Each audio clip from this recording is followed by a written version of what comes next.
मंच पर विराजमान शैक्षिक महासंघ के अध्यक्ष प्रोफेसर नारायण गुप्ता जी, सह संगठन मंत्री जी लक्ष्मण जी, जिनसे अभी कुछ दिन पहले ही चेन्नई में हमारी भेंट हुई थी, महामंत्री प्रोफेसर गीता भट्ट जी, जिनसे यदा कदा दिल्ली में भेंट होती रहती है, और मंच संचालन कर रहे प्रोफेसर राकेश कुमार पांडे जी, और यहाँ पर उपस्थित सरस्वती के सभी उपासक और मां भारती की शक्ति के साधक शिक्षक बहनों और भाई, आज हम सब जब राष्ट्रीय सुरक्षा, सीमा से समाज के विषय के ऊपर विचार करने के लिए एकत्र हुए हैं, और यह सहयोग देखिए, यह माना जाता है कि सीमा पर शौर्य की आवश्यकता होती है, समाज में धैर्य की आवश्यकता होती है, सीमा पर प्रखरता की आवश्यकता होती है, समाज में समरसता की आवश्यकता होती है। तो यदि प्रखरता से विषय को प्रारंभ करना हो तो राजस्थान की धरती से अधिक उपयुक्त धरती शायद आसानी से दृष्टि में नहीं आती। तो मैं सर्वप्रथम राजस्थान की धरती को नमन करता हूं कि नमन करूं मैं जहां रक्त से लिखी हुई कुर्बानी, जिसके कारण चंदन है या मिट्टी राजस्थान। और यह भी एक संयोग देखिए कि भारत की प्रखरता का उद्घोष 1998 में पोखरण विस्फोट के द्वारा इसी धरती से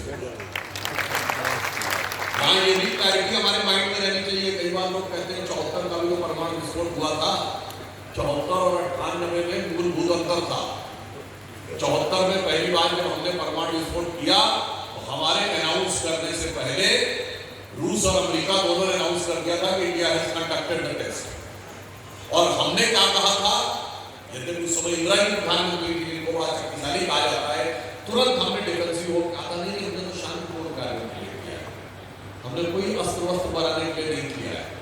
जबकि 98 में जब मुझे याद है 11 मई 1998 को 3:15 या 16 मिनट के आसपास जब अटल जी ने डिक्लेयर किया था कि India has conducted nuclear test in Pokhran में, तब तक सीआईए को भी नहीं पता लगा था कि भारत ने टेस्ट किया।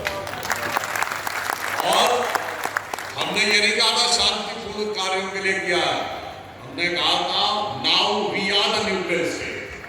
हमने सीधे कहा हमने न्यूक्लियर वेपन के लिए किया है और we are the nuclear state. इसलिए आपको याद हो, अगर जो लोगों को पुराने लोगों को याद होगा, 11 और 13 मई 2 दिन हुए, 11 मई को 3 और 13 मई को 2। तो हमने क्या किए थे, 1 किलो टन का भी किया था, 100 किलो टन का भी किया था, और जिसको आप न्यूक्लियर बम कहते हैं, हाइड्रोजन बम, वो भी किया। और कोई कहे 5 ही को किए थे, इसलिए किए थे कि उसके लिए जो सिमुलेशन के लिए, कंप्यूटर सिमुलेशन के लिए डाटा की जरूरत थी, वो 5 में पूरे हो गए। तब हमने कहा था we are the nuclear state. और इसी राजस्थान में ये भी एक सहयोग देखिए कि जब 2019 में बालाकोट की एयर स्ट्राइक हुई, उसके बाद प्रधानमंत्री जी की सहयोग की बात है, क्योंकि 2019 का लोकसभा चुनाव आने वाला था, तो जो पहली रैली हुई, पहली पब्लिक रैली, वो यही राजस्थान में हुई। 2 रैलियां एक साथ हुई थी, जिसमें आके उन्होंने घोषणा भी की थी, और उसमें से एक रैली में चित्तौड़ में सहयोग से मैं उस दिन स्वयं उपस्थित। परंतु आज देश के सामने सीमा पर जो चुनौतियां हैं वो तो गंभीर है ही, समाज के अंदर चुनौतियां भी बहुत गंभीर हैं। दोनों ही विषयों के ऊपर बहुत सतर्कता और संवेदनशीलता से विचार करने की आवश्यकता है। सीमा के ऊपर अभी हम सब ने देखा कि ऑपरेशन सिंदूर हुआ, जिसमें हमारी सेना ने अप्रतिम शौर्य, युद्ध कौशल का परिचय दिया। और सबसे बड़ी बात ये रही, बहुत लंबे समय के बाद ऐसा हुआ कि हमने 150 किलोमीटर, 300 किलोमीटर, 177 किलोमीटर तक अंदर जाकर पाकिस्तान के एयर बेसेस के ऊपर मिसाइल गिराई। और इसमें फंडामेंटल डिफरेंस था। मोदी जी के आने के बाद क्या परिवर्तन आया? परिवर्तन ये आया कि 60-65 सालों से तो हम यही सुनते आ रहे थे, जबकि मोहल्ले की लड़ाई से लेके इंटरनेशनल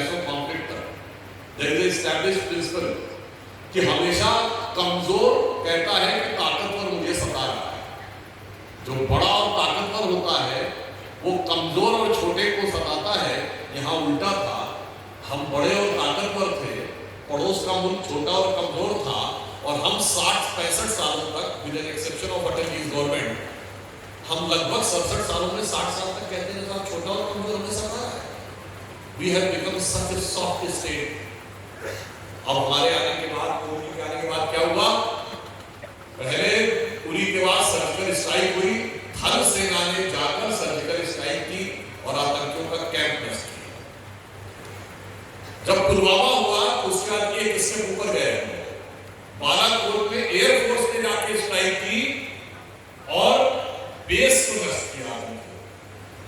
और जब पहलगाम की घटना हुई तो नो कॉन्टैक्ट वॉर हुई, क्योंकि इस बात को चौकन्ने थे कि थल सेना से भी कर सकते हैं और वायु सेना से भी कर सकते हैं। तो नो कॉन्टैक्ट वॉर हुआ, हमने मिसाइल गिराई और बहावलपुर और मुरिदके में आतंकियों का जो सेंटर था वही नष्ट